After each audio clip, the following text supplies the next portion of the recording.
In the quiet hills of eastern Tennessee, a tale has been whispered among the locals for decades, a tale that intertwines mystery, horror, and history. This is the legend of the Sensabaugh Tunnel. Years ago, a man named Edward Sensabaugh decided to leave his mark on the world by designing and commissioning a tunnel that would serve the local community, facilitating transportation through the hilly terrain. The Sensabaugh Tunnel, as it came to be known, was a remarkable feat for its time. It was sturdy and, for a while, served its purpose well. But as the years passed, the sheen of its newness faded, and dark tales began to emanate from its shadowy depths. It's said that Edward, for all his engineering prowess, had a darker side. He lived in a nearby home, which still stands albeit in ruins, with his wife and children. As per the most infamous version of the story, one fateful night, driven by an unknown reason, he went mad. He drowned his youngest child in the waters that flowed through the tunnel, and then, racked with guilt or perhaps fearing the consequences of his actions, he fled into the very tunnel he helped build, never to be seen again. From that day on, the tunnel took on an eerie life of its own.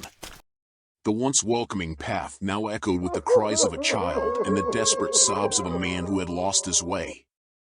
Those brave or foolhardy enough to venture into the tunnel, especially after dark, reported hearing the unmistakable sound of a baby's wails.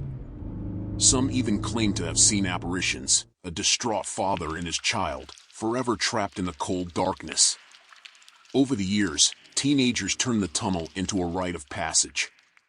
Daring each other to drive through without lights, they hoped to catch a glimpse of the supernatural. Tales abound of cars stalling midway, of radios suddenly blaring with the cries of the lost child, and of headlights catching the fleeting image of a man and his child. One account speaks of a young couple who decided to explore the tunnel one evening. As they cautiously made their way through, they heard a whisper, growing louder and more desperate. Leave before it's too late. The voice echoed. Terrified, the couple raced towards the exit, only to find their path blocked by a spectral figure, dripping wet, with hollow eyes. They turned and ran back, vowing never to return. Yet, as with all legends, there are skeptics. Many believe that the tales are merely stories, amplified over the years by those seeking a thrill. Some say the sounds are just the natural echoes of the tunnel, and the apparitions are tricks of the dim light. Others, however, argue that there's no smoke without fire and that the sheer number of accounts and experiences can't be mere coincidences.